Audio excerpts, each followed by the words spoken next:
Muchos hombres y mujeres comienzan el camino del ministerio con lágrimas en los ojos, rodillas dobladas y corazones llenos del anhelo de ver a Cristo glorificado. Pero a medida que pasa el tiempo, algo sutil ocurre. El servicio que una vez fue una expresión viva del amor por el Señor, comienza a convertirse en un fin en sí mismo. El ministerio, que nació de la comunión con Dios, lentamente se transforma en un ídolo al que se sirve, se protege y se exalta por encima incluso del mismo Cristo. Esta realidad, profundamente preocupante y muchas veces inadvertida, es una de las trampas más peligrosas que enfrentan los que se dedican a servir al Señor. Y es que el enemigo, sabiendo que no puede detener el fluir del Espíritu en un corazón completamente entregado, intenta desviar ese fluir hacia algo que parezca espiritual, pero que esté desconectado de la fuente. Cristo mismo. Waxman ni advierte que cuando el ministerio se convierte en nuestra identidad, nuestra seguridad, nuestra fuente de sentido y propósito, ha dejado de ser un vehículo para glorificar a Cristo y ha pasado a ser una construcción humana que exige adoración. En sus escritos, Waxman ni nos llama a examinar profundamente nuestras motivaciones. ¿A quién servimos realmente? ¿Es a Cristo, o al ministerio que dice representar a Cristo? Este desvío no siempre es evidente. De hecho, ocurre más frecuentemente en aquellos que han experimentado frutos, éxito y reconocimiento. El corazón se engaña pensando que porque Dios usó algo una vez, eso significa que debemos preservarlo a toda costa, aunque el Señor ya no esté en ese mover.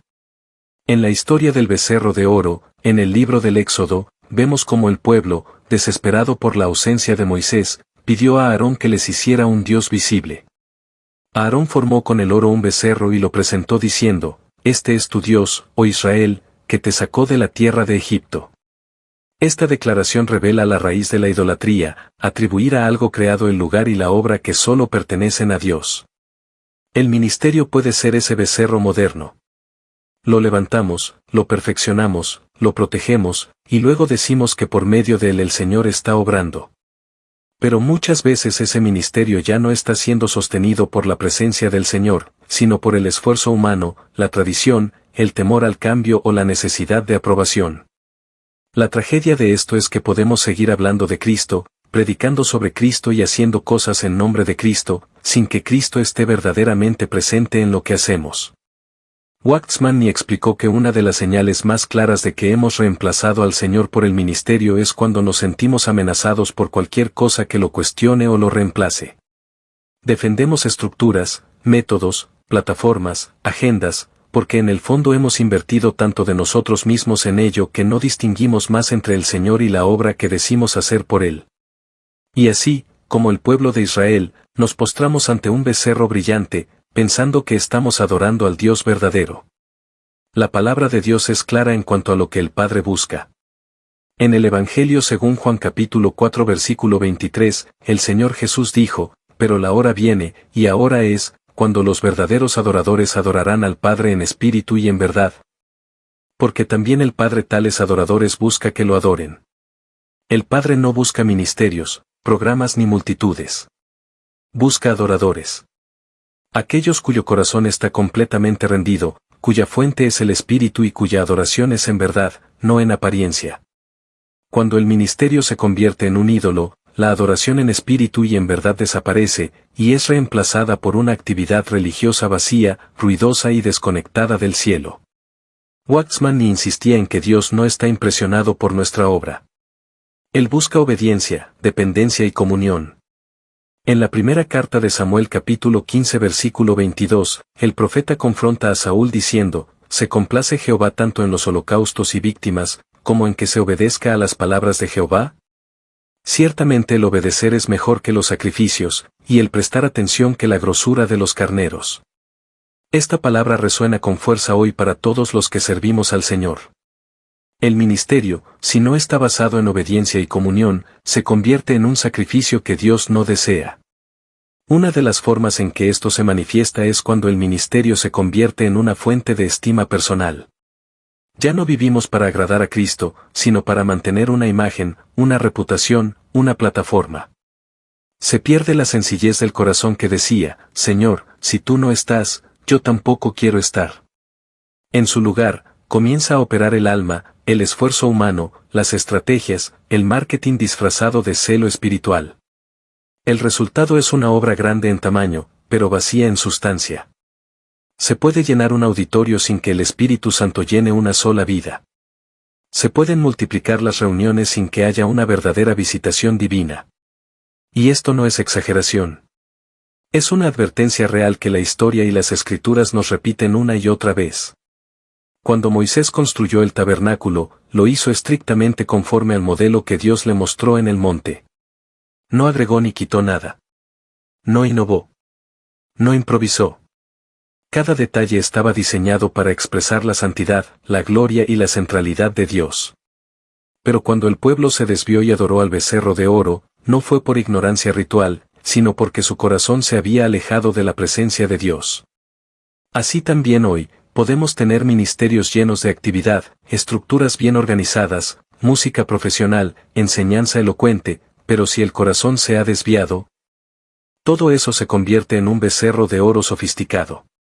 Waxman ni explicó que una obra que no fluye del Espíritu está destinada a convertirse en carne. Es decir, aunque haya comenzado bien, si deja de ser una expresión del Espíritu de Dios, inevitablemente será una manifestación del alma humana. La diferencia es sutil pero profunda. El Espíritu da vida. El alma, aunque pueda emocionar, no transforma. El Espíritu edifica el cuerpo de Cristo. El alma construye imperios personales. El Espíritu glorifica a Cristo.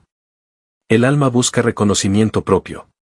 Y aquí es donde necesitamos discernimiento, humildad y una constante vuelta a la presencia de Dios.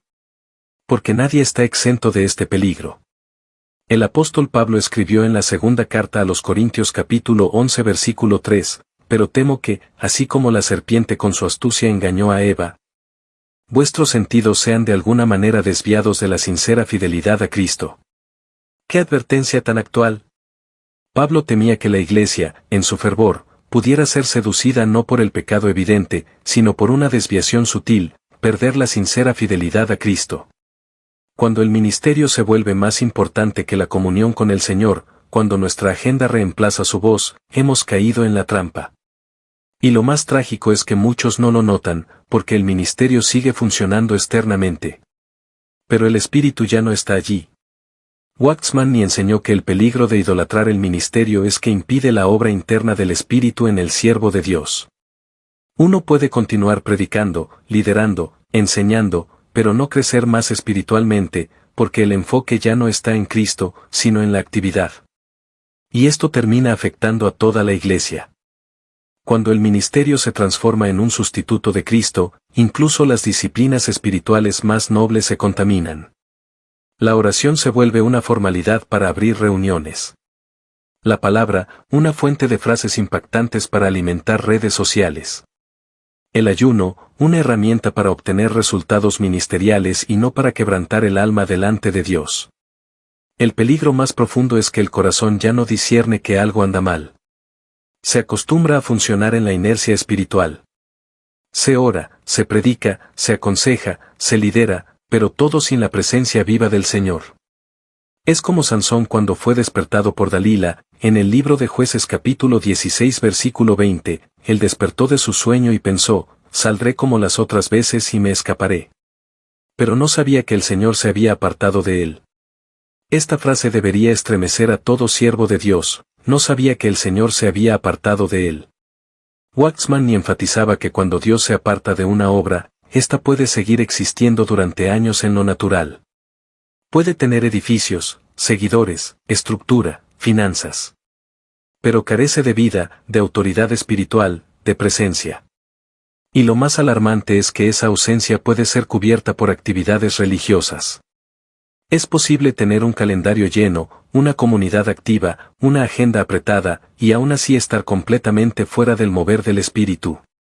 La obra de Dios no se mide por su tamaño, sino por su fidelidad a Cristo. Cuando la fidelidad es reemplazada por eficiencia, el éxito ministerial puede ser la mayor señal de que hemos caído en la trampa del enemigo. Muchos que comenzaron siguiendo al Cordero, terminan edificando torres de Babel. En el libro de Génesis capítulo 11 versículo 4, los hombres dijeron, vamos, edifiquémonos una ciudad y una torre cuya cúspide llegue al cielo, y hagámonos un nombre, por si fuéramos esparcidos sobre la faz de toda la tierra. Esa fue la motivación, hacerse un nombre. En vez de esparcirse como Dios les había ordenado, se unieron para levantar algo impresionante a sus propios ojos. Esto es una figura profética de lo que ocurre cuando la motivación en el ministerio es el nombre, la visibilidad, el reconocimiento. No se busca levantar a Cristo, sino levantar algo grande que sea evidencia de nuestro supuesto éxito espiritual. Pero Dios descendió, confundió sus lenguas y dispersó su obra. Lo que se construye sin su dirección, Él lo desmantela en el tiempo preciso. Por eso Waxman insistía en que el fundamento de todo servicio cristiano debe ser la cruz. No la cruz como símbolo, ni como doctrina solamente, sino como experiencia real de quebrantamiento del yo. El yo ministerial es una de las formas más sutiles de orgullo.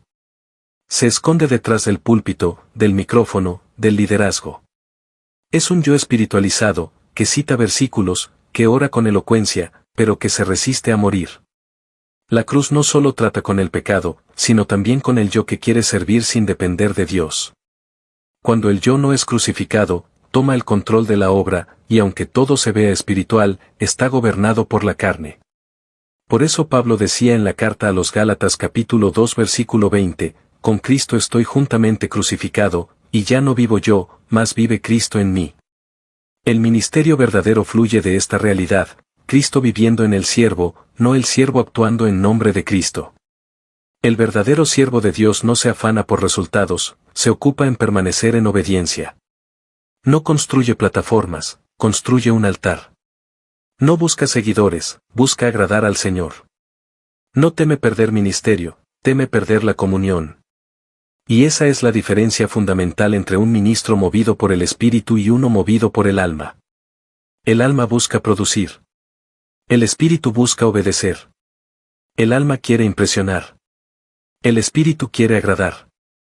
El alma mide el éxito por la respuesta del público. El Espíritu lo mide por la respuesta del cielo. Y esa diferencia se nota cuando llega el silencio, la prueba, la sequedad. Quien sirve al Señor por él mismo, persevera aunque nadie lo aplauda. Quien sirve al Señor por el ministerio, se derrumba cuando el escenario se apaga. Por eso es urgente que cada ministro, cada líder, cada obrero del Señor, haga una pausa y se pregunte, ¿a quién estoy sirviendo realmente? ¿Cristo es aún mi primer amor, o lo he reemplazado por la obra que una vez me fue confiada? En el libro de Apocalipsis capítulo 2 versículos 2 al 5, el Señor dice a la iglesia de Efeso, yo conozco tus obras, y tu arduo trabajo y paciencia. Pero tengo contra ti, que has dejado tu primer amor. Recuerda, por tanto, de donde has caído, y arrepiéntete, y haz las primeras obras, pues si no, vendré pronto a ti, y quitaré tu candelero de su lugar, si no te hubieres arrepentido. ¡Qué fuerte! Esta iglesia tenía obras, doctrina, perseverancia, pero había perdido lo esencial, el amor por Cristo. Y el Señor no ignoró todo lo bueno que hacían, pero tampoco lo usó como excusa para tolerar el desvío. El llamado fue claro, arrepiéntete. El arrepentimiento no es solo para el que cae en pecado visible. Es también para el que ha perdido la pasión por el Señor, el que ha cambiado la comunión por la actividad, el que ha reemplazado la voz de Dios por la rutina ministerial. Waxman enseñaba que muchas veces Dios permite crisis en el ministerio precisamente para confrontar el corazón del siervo. Pérdida de apoyo, disminución de asistencia, dificultades internas, no siempre son ataques del diablo. A veces son el grito silencioso de Dios llamando al corazón de su siervo, vuelve a mí. Cuando todo va bien, podemos pensar que estamos caminando con Dios, pero es en la prueba donde se revela si realmente dependemos de Él o si solo dependíamos del ministerio. Y finalmente, el mayor riesgo de idolatrar el ministerio es perder a Cristo en el proceso. Sí, es posible predicarlo y no conocerlo. Cantarle y no amarlo. Servir en su nombre y no tener comunión con Él. En el Evangelio según Mateo capítulo 7 versículos 22 y 23, el Señor dice, muchos me dirán en aquel día, Señor, Señor, ¿no profetizamos en tu nombre, y en tu nombre echamos fuera demonios? ¿Y en tu nombre hicimos muchos milagros?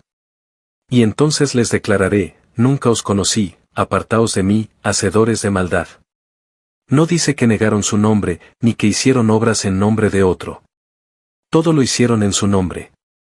Pero él dice, nunca os conocí. Eso debería hacernos temblar. Porque el conocimiento que salva no es el que nosotros tenemos de Cristo, sino el que Él tiene de nosotros. Y si nuestro ministerio no nos lleva a conocerlo íntimamente, sino solo a hablar de Él, hemos fallado el objetivo. Cuando el ministerio ocupa el lugar de Cristo en nuestro corazón, perdemos la esencia misma del llamado. No fuimos llamados para predicar primero, ni para pastorear, ni para liderar. Fuimos llamados para estar con Él. En el Evangelio según Marcos capítulo 3 versículo 14 dice que Jesús designó a 12, para que estuviesen con Él y para enviarlos a predicar. El orden no es casual, primero, estar con Él, luego, ser enviados.